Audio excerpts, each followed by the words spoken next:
Class শুরু করছি। তো সেখানে দ্বিতীয় দিনের ক্লাস আজকে। দ্বিতীয় দিনের ক্লাসের টপিক হচ্ছে মুদ্রার মূল্য এবং সংখ্যা নির্ণয় সংক্রান্ত অঙ্ক। দেখুন, ভীষণ ইজি একটি টপিক আজকে। মুদ্রার মূল্য এবং সংখ্যা নির্ণয় করার জন্য তোমরা বিভিন্ন বই থেকে বা বিভিন্ন জায়গা থেকে যেভাবে প্র্যাকটিস করে থাকো এর আগে, আজকে আমরা যেভাবে করাবো সেটা ভীষণ ইজি একটা মেথড। এবং এখানে কোনো সূত্র মুখস্থ করতে হবে না, এক্স ধরার কোনো প্রয়োজন নেই। এক্স ছাড়া, সূত্র ছাড়া খুবই সাধারণ একটা কমন সেন্সের সাহায্যে আমরা আজকের অঙ্কগুলো সমাধান করব। সাধারণ কমন সেন্সটা কি? একটা জিনিস তোমাদের শিখতে হবে, সেটা হচ্ছে, মানে জানো তোমরা, হয়তো শেখারও প্রয়োজন, এগুলো জানো। ধরো তোমার কাছে যদি বলা হয় যে 10 টাকা আছে তোমার কাছে, এই 10 টাকা আছে, কিন্তু তুমি সেই 10 টাকাটা কি দিয়ে করেছো না, 1 টাকার কয়েন জমিয়ে জমিয়ে। তাহলে তোমার কাছে মোট কটা 1 টাকার কয়েন আছে? তো 10 টাকা তৈরি করতে হলে তুমি নিশ্চিন্তে বলে দিতে পারবে যে 10টা কয়েন লাগবে, কারণ একটা কয়েন মানেই 1 টাকা, একটা কয়েনের মূল্য হচ্ছে 1 টাকা, তাই না? এরকম 1 টাকার কয়েন ছাড়াও তোমাকে যদি এবার বলা হয় এই 10 টাকায় তুমি 50 পয়সা বা আধুলি জমিয়ে জমিয়ে তৈরি করতে চাও, তাহলে তোমাকে কতগুলি আধুলি বা 50 পয়সা কালেক্ট করতে হবে এই 10 টাকা তৈরি করতে? তাহলে তুমি নিশ্চিন্তে বলবে যে 10 দুগুণ 20টি। কিভাবে না, দুটো 50 পয়সা বা দুটো আধুলি জমালে তবেই তো তার 1 টাকা হয়। দুটো আধুলির মূল্য হচ্ছে 1 টাকা।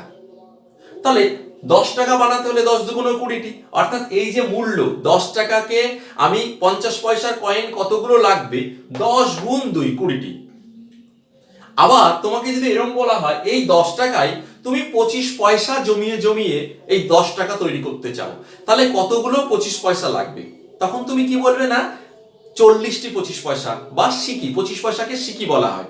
এগুলোর প্রচলন এখন নেই, কিন্তু এগুলো সংক্রান্ত অঙ্কগুলো এখনো চাকরির পরীক্ষায় আসে।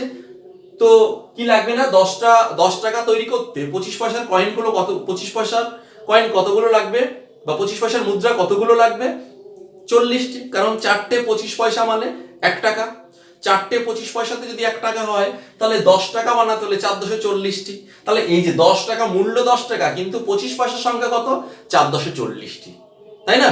আবার তোমাকে যদি এবার উল্টো রিভার্সে জিজ্ঞাসা করা হয় যে 40টি 25 পয়সা তোমার কাছে আছে, এই 40টি 25 পয়সার মূল্য কত টাকা, তখন কি করবে? তুমি 40কে 4 দিয়ে ভাগ করে দাও, 4×10 = 40, দেখো 10 টাকা রিটার্ন আসবে।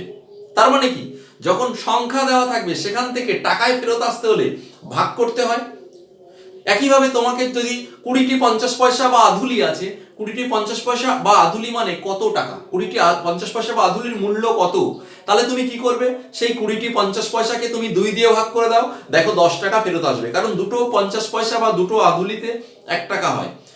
ঠিক আছে? তাহলে এগুলো সাধারণ কমন সেন্স, এগুলো আমাদের প্রত্যেকের আছে। আর এইটুকু জানলেই আজকের অঙ্কগুলো পেরে যাবে। দেখো, এই 1 টাকা 50 পয়সা 25 পয়সা রিলেটেড অঙ্ক বেশি আসে, কিন্তু এর বাইরেও 20 পয়সা 10 পয়সা 5 পয়সা সংক্রান্ত অঙ্ক আসে। তোমাকে যদি জিজ্ঞাসা করা হয় 5 টাকা আছে তোমার কাছে, বা এই 20 টাকায় আছে, এই 10 টাকায় আছে, এই 10 টাকা তুমি 20 পয়সা দিয়ে তৈরি করতে চাও, তাহলে কতগুলো 20 পয়সা লাগবে? তুমি একটু ভেবে দেখো, 1 টাকা বানাতে তোমাকে 5টা 20 পয়সা লাগে, তাহলে 10 টাকা বানাতে 5 5 10 50টা 20 পয়সা লাগবে। 50টা 20 পয়সা হলেই 10 টাকা হয়ে যাবে। আবার তোমাকে উল্টো করে যদি জিজ্ঞাসা করি যে 50টা 20 পয়সা আছে, তার মানে তার মূল্য কত টাকা, তখন তুমি 50কে কি করবে, 5 দিয়ে ভাগ করে দাও, কারণ 5টা 20 পয়সাতে 1 টাকা, 5 দিয়ে ভাগ করে দাও, 10 টাকা রিটার্ন এসে গেল।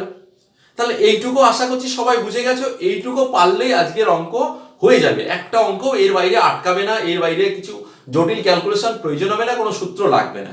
শুধু অঙ্কগুলো দেখতে থাকো। অঙ্কগুলো আমরা সোজা থেকে আস্তে আস্তে কঠিন 4-5টা টাইপ আছে, 4-5টা টাইপই করিয়ে দেবো।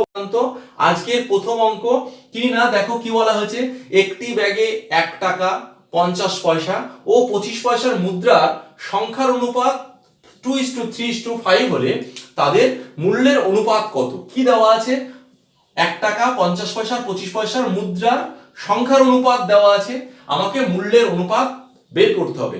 আমরা অঙ্কগুলো শেখার আগেই, অঙ্ক সলভ করার আগেই দেখো, সংখ্যা থেকে কিভাবে মূল্যে নিতে হয়, আবার মূল্য থেকে কিভাবে সংখ্যাতে কনভার্ট করতে হয়, সেগুলো শিখে গেছি। তাই না? এবার সেই কনসেপ্টের সাহায্যে দেখো অঙ্কটা কিভাবে সমাধান করব। কি দেওয়া আছে, 1 টাকা 50 পয়সা আর 25 পয়সা মুদ্রার সংখ্যা। এখানে মূল্যে নিতে হলে দেখো 1 টাকাকে সংখ্যা থেকে মূল্যে নিতে হলে কি করতে হয়, 1 দিয়ে ভাগ করতে হয়, কারণ 1 টাকা মানে একটা 1 টাকার কয়েন মানে 1 টাকা। তাহলে তিনটে 50 পয়সার কয়েন আছে এখানে, সংখ্যার অনুপাতে 3 রয়েছে, 50 পয়সার ক্ষেত্রে তিনটে 50 পয়সা মানে কত টাকা, তিনটে 50 পয়সা মানে 1.5 টাকা। আমরা কি করে করি না, সেটা 2 দিয়ে ভাগ করতে হয়, তাই না? একটু আগে শিখেছি। এইবার 25 পয়সার সংখ্যা আছে 5টি 25 পয়সাকে আমি যদি টাকায় কনভার্ট করতে চাই তাহলে কি করতে হয়, 4 দিয়ে ডিভাইড করতে হয়। 4 দিয়ে ডিভাইড করলে আমরা এটা টাকায় চলে আসে। তাহলে যে সংখ্যাগুলো দেওয়া ছিল, এই যে সংখ্যায় ছিল, আমি 1 2 এবং 4 দিয়ে যখন ভাগ করলাম, এই যে অনুপাতটা কিসে এসে গেল, তখন মূল্যে কনভার্ট হয়ে গেল, তাই না? এইবার এটাকে সিম্পলিফাই করলে আমার অনুপাত উত্তর এসে যাবে। কি না, সিম্পলিফাই করলে দেখো 1 2 আর 4 এর লসাগু মনে মনে লসাগু করো, কত হবে 4। সেই 4 দিয়ে প্রত্যেকটাকে গুণ করো, এটাকে 4 দিয়ে গুণ করলে হবে 8, এটাকে 4 দিয়ে গুণ করলে 2 2 4 3 2 6, এটাকে 4 দিয়ে গুণ করলে 4 4 কেটে যাবে 5। তাহলে এটা হচ্ছে আমার এখানে মূল্যের অনুপাত। তাহলে সংখ্যার অনুপাত দেওয়া ছিল, মূল্যের অনুপাত দেখো একদম ইজি, খুব সহজেই বেরিয়ে গেল। ঠিক আছে, তাহলে আমাদের প্রথম অঙ্ক শেষ। আজকের ম্যাথের ক্লাসে আমাদের দ্বিতীয় অঙ্ক, 2 নম্বর অঙ্ক। দেখো 2 নম্বর অঙ্ক এরকম বলেছে, একটি থলিতে 25 পয়সা 10 পয়সা ও 5 পয়সা সংখ্যার অনুপাত 1:2:3 হলে এবং থলিতে মোট 300 টাকা থাকলে থলিতে 5 পয়সার সংখ্যা কতগুলো। অঙ্কটা আশা করছি তোমরা বুঝেছো কি বলতে চাইছে। থলিতে 3 রকমের মুদ্রা আছে, 25 পয়সা 10 পয়সা আর 5 পয়সা। এই 3 রকমের মুদ্রা কি অনুপাতে আছে না 1:2:3 এই অনুপাতে আছে। এবং থলিতে মোট কত দেওয়া আছে, থলিতে মোট আছে 300 টাকা। এই 300 টাকার মধ্যে কতগুলি 5 পয়সা আছে। দেখো কিভাবে বের করছি, ভীষণ সোজা একটি অঙ্ক, আমরা ভীষণ সহজ টেকনিকে করব। দেখো এখানে 3 রকমের মুদ্রা আছে, 25 পয়সা আছে একটি, যেহেতু সংখ্যার অনুপাতটা ভালো করে লক্ষ্য করা ছিল, সংখ্যার এই যে সংখ্যার অনুপাত মানে আমাকে টি তে ধরতে হবে। যদি মূল্যের অনুপাত থাকতো তাহলে টাকা দিয়ে ধরতাম, তো টি তে আছে, তাহলে একটি 25 পয়সা মানে 25 পয়সাই হবে। আচ্ছা, দুটি কি আছে, দুটি 10 পয়সা মানে 10 দিয়ে গুণ করলে 20 পয়সা। আর তিনটে আছে 5 পয়সা, তিনটে 5 পয়সা মানে 15 পয়সা। ঠিক আছে, তাহলে 3 রকম মুদ্রা মিলিয়ে দেখো, 3 রকম মুদ্রা মিলিয়ে যদি আমরা এই যে পয়সায় মূল্যে কনভার্ট করার পর যোগ করি, তাহলে দেখো হচ্ছে 20 25 আর 20 45 আর 15 60 পয়সা। তাহলে এই 60 পয়সা কালেক্ট করতে বা তৈরি করতে দেখো আমাকে 5 পয়সা লেগেছে 3টি, 10 পয়সা লেগেছে 2টি আর 25 পয়সা লেগেছে 1টি, তাই না? তাহলে আমাকে জানতে চাওয়া হয়েছে 300 টাকার মধ্যে কতগুলি 5 পয়সা ছিল। তো কিছুই না, দেখো 5 পয়সার সংখ্যা, 5 পয়সা আছে মোট কতগুলি সেটা আমাকে জানতে চাওয়া হচ্ছে। তাহলে আমি কি লিখবো, এই 60 পয়সার মধ্যে আছে হচ্ছে 3টি, এই 60 পয়সার মধ্যে আছে 3টি, তাহলে কিভাবে লিখবো, 60 পয়সায় আছে 3টি 5 পয়সা। তাহলে 300 টাকা মানে 300 টাকার মধ্যে কতগুলো আছে, 300 ইন্টু 100 পয়সা এতটি, তাই না? 60 পয়সার মধ্যে যদি 3টি থাকে তাহলে 300 টাকা মানে এত পয়সার মধ্যে কতগুলি আছে। একবারে কাটাকাটি করে দাও, উত্তর এসে যাবে 3 20 60 20, একটা শূন্য কেটে গেল, 2 দিয়ে টাকা কাটলে 150, 150 কে 10 দিয়ে গুণ করলে 1500টি হয়ে গেল আমাদের কোশ্চেন নাম্বার 2। ভীষণ ইজি একটা অঙ্ক ছিল, কোশ্চেন নাম্বার 2 সলভ করলাম। দেখো আশা করছি বুঝতে পেরেছো। চলে যাই আমরা কোশ্চেন নাম্বার 3 তে। দেখো রয়েছি আমরা শান্তিপুর প্রগতি কোচিং সেন্টারে। চেষ্টা করছি আজকে তোমাদের যে অনুপাত থেকে যে মুদ্রা সংক্রান্ত যে ধরনের অঙ্কগুলো আসে, সেই অঙ্কগুলো সবচেয়ে সহজ যে টেকনিকে করা যায় সেই সহজ টেকনিকটা তোমাদের ব্যাখ্যা সহ বুঝিয়ে দেওয়ার চেষ্টা করছি। এগুলো অন্য অনেক পদ্ধতিতে করা যায়, এক্স ধরে করা যায়, সূত্র ধরে করা যায়, কিন্তু প্রথমেই বলেছি আমরা এক্স ধরে বা সূত্র ধরে করব না। চলে আসি 3 নম্বর অঙ্কে। একটি ব্যাগে 1 টাকা 50 পয়সা ও 25 পয়সার মোট 420টি মুদ্রা আছে। যদি তাদের মূল্যের অনুপাত এত হয় তবে ব্যাগে 1 টাকার মুদ্রা কতগুলো আছে। দেখো এইবার যেটা দেওয়া আছে 1 টাকা 50 পয়সা আর 25 পয়সা, এই 3 রকমের মুদ্রা কি মূল্যে আছে। এবার দেখো মূল্যের অনুপাত 2:3:5, 5। এটা মূল্যে আছে মানে আমাকে এখানে টাকা ধরবো, কারণ মূল্য হয় টাকা, নয় পয়সায় ধরতে হয়। তাহলে আমরা মূল্যটা কিসে ধরলাম? টাকায় ধরলাম। তাহলে দেখো এইবার আমরা এখানে টোটাল দেওয়া আছে 420টি মুদ্রা আছে, টোটাল 420টি। এর মধ্যে কতগুলি 1 টাকার মুদ্রা আছে সেটা আমাকে বের করতে বলা হয়েছে। আমি কি করব, 1 টাকা মুদ্রা, দেখো 2 টাকা তৈরি করতে হলে 1 টাকার মুদ্রা কতগুলি লাগে? দুটি। তাহলে 1 টাকার মুদ্রা আছে দুটি। 3 টাকা মূল্য হচ্ছে 3 টাকা, কিসের না 50 পয়সার মুদ্রা। তাহলে 1 টাকা বানাতে দুটো 50 পয়সা লাগে। তাহলে 3 টাকা কালেক্ট করতে বা 3 টাকা তৈরি করতে কটা লাগবে? একে 2 দিয়ে গুণ, একে 1 দিয়ে গুণ করেছি, 3 দুগুণ 6টি হচ্ছে 50 পয়সার মুদ্রা আছে। আর 1 টাকা বানাতে 25 পয়সা দিয়ে 4টে 25 পয়সা লাগে। তাহলে 4 দিয়ে গুণ করলে 4 5 20টি 25 পয়সা দিলে তবে 5 টাকা হয় 25 পয়সা, তাই না? 20টি 25 পয়সা দিলে তবে 5 টাকা হয়। তাহলে মোট দেখো কতগুলি মুদ্রা হলো, 2 আর 6 8 আর 20 28টি। টোটাল মুদ্রা হচ্ছে 28টি। টোটাল মুদ্রা কতটি হলো এখানে? 28টি। 28টি মুদ্রা। এই 28টি মুদ্রার মধ্যে দেখো 1 টাকা আছে দুটি, 50 পয়সার মুদ্রা আছে 6টি, আর 25 পয়সার মুদ্রা আছে 20টি। আমাকে জানতে চাওয়া হয়েছিল ব্যাগে মোট 420টি মুদ্রা ছিল, তার মধ্যে 1 টাকার মুদ্রা আছে কটি। তাহলে আমি কি লিখবো? 1 টাকার মুদ্রা আছে সমান সমান 1 টাকার মুদ্রা আছে, কি হিসাবটা আছে? 28টার মধ্যে 1 টাকার মুদ্রা আছে দুটি। তাহলে 28 এর মধ্যে দুটি কিভাবে লিখবো? নিচে 28 উপরে 2। এইবার আমাকে জানতে চাওয়া হয়েছে থলিতে মোট 420টি ছিল, তাহলে 420টির মধ্যে কতগুলি আছে? 420 দিয়ে গুণ করে দিই। দেখো কাটাকাটি করো, 2 দিয়ে 28 কে কাটলে 14, 14 দিয়ে এটাকে কাটলে 3 14 42, মানে কত? 30টি। তাহলে 1 টাকার মুদ্রা সেখানে ছিল মোট, ওই 420টির মধ্যে 1 টাকার মুদ্রা ছিল 30টি। যদি আমাকে 50 পয়সার মুদ্রার সংখ্যা চাইতো তাহলে আমি লিখতাম 28টির মধ্যে 50 পয়সার মুদ্রা 6টি, অর্থাৎ নিচে 28 উপরে 6 গুণ 420র মধ্যে কত।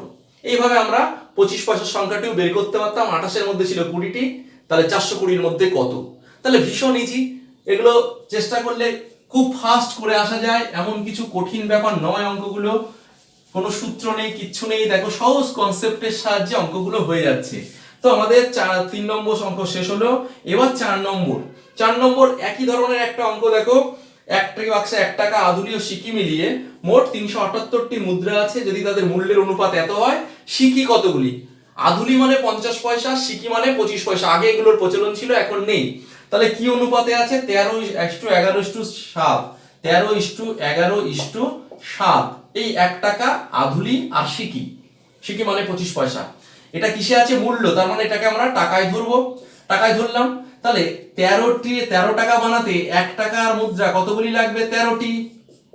এখানে 50 পয়সা দিয়ে 11 টাকা বানাতে হলে 11 দুগুণ 22টি 50 পয়সা লাগবে।